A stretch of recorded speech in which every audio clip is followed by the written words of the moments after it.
So we can, so here the operating system has its own methods to store the page table and most allocate a page table for each and every process. A pointer to the page table is stored with the register values. Okay, so here we are having the uh, three types of maintaining a page table. Okay, first one is maintaining a page table in the registers. Okay, so maintaining the page table in a register.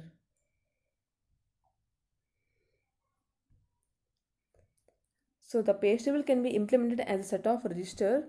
So for example, DEC PDP11. So in this system, it makes use of registers for storing the page table.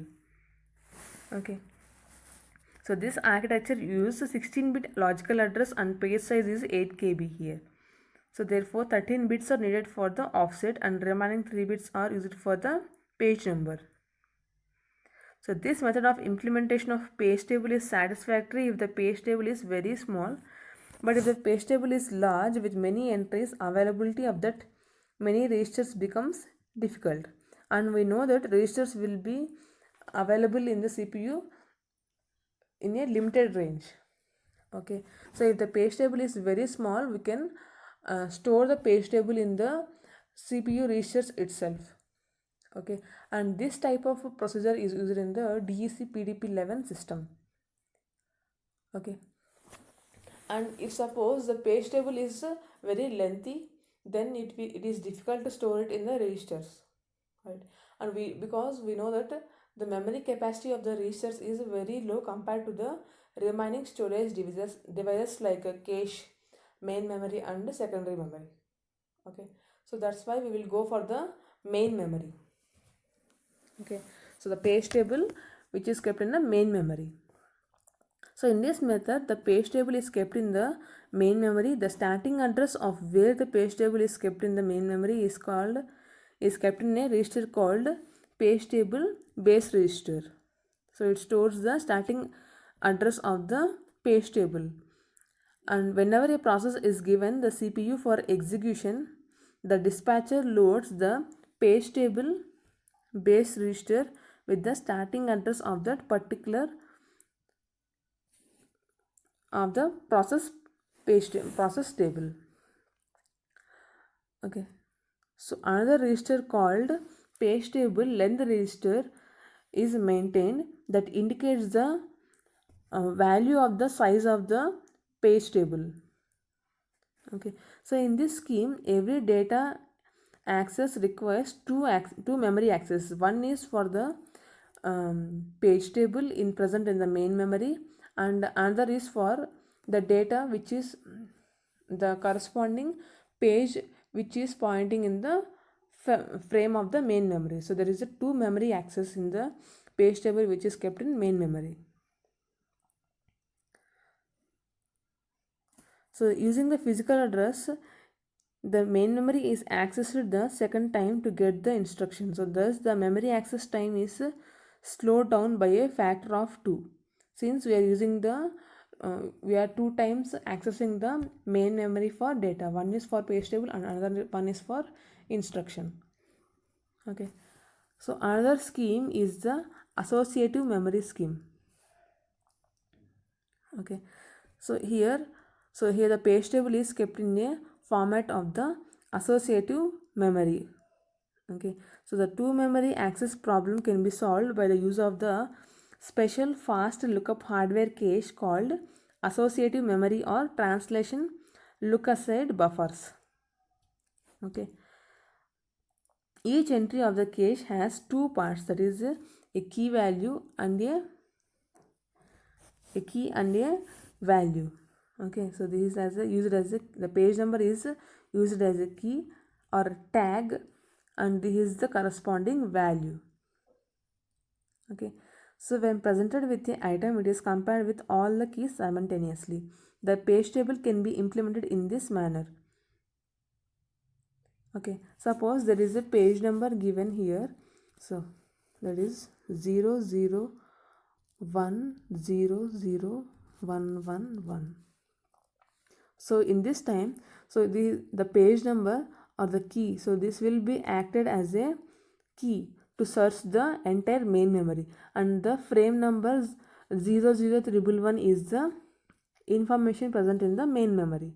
So this will act as a search key, and this is the information of the particular data. Okay, so here the pair will be in the format of page number and frame number in the associative memory. The given page number is searched in parallel, okay, in all the entries in the cache. If the page number is present, the corresponding frame number is taken. Else, the page number is searched in the page table kept in the main memory. Okay, so this is about the different types of page tables in the page tables. Okay, so here we are going to know about the paging hardware with the translation look aside buffer.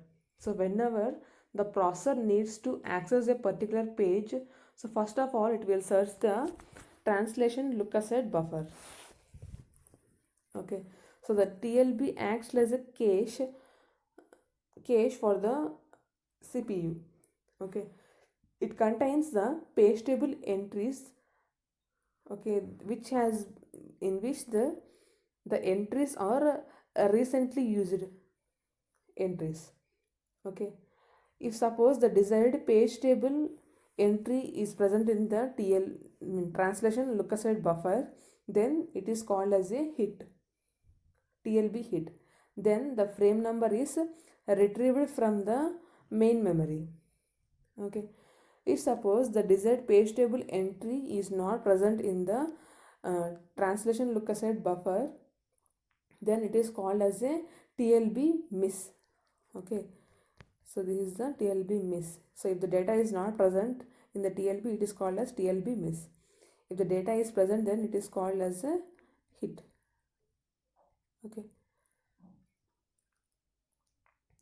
Okay, so if the table entry is not present in the TLB, then it is called as a TLB miss. So then the processor will search the page map table. So page map table present in the main memory, and then it will search the physical memory. So there will be 3 times access, right? So if there is a hit, then there is only 2 access. That is once in the TLB and the corresponding data in the physical memory. Suppose if there is a miss in the TLB cache, then so the TLB cache will be searched. So there is a miss of the data, then the data is searched in the page table entry of the physical memory, and then the corresponding data pointing to the main memory. Okay, so we are searching the page table and the data. So there is a 3 times we are accessing the so the total memory access is 3 here. Okay, so this is how the translation look aside buffer works. And after there is a miss, then the corresponding data is fetched to the TLB. Okay, so here the data is fetched to the TLB. So this is about the paging hardware with the translation look aside buffer. So these are the different types of the page table entries maintained. Okay, so next one is the memory protection. So memory protection is implemented by associating protection bit with each frame. So the valid or invalid bit is given. Okay, so protection bits are kept in the page table for each page. So these protection bits are basically used to protect the data from the unauthorized access. Okay, so the data is set with the valid or invalid bit in the page table. So here the valid bit indicates that the page in the process is a legal page, and the invalid bit indicates that so the page is not in the process logical address space. Okay, and whenever there is an invalid access, a trap is sent to the trap system call is sent to the operating system. Okay.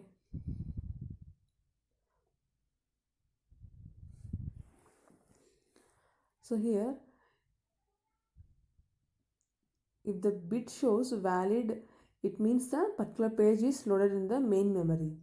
And if the bit is invalid, it means that the page is not in the process logical address space. And illegal address are trapped by using the valid or invalid bit.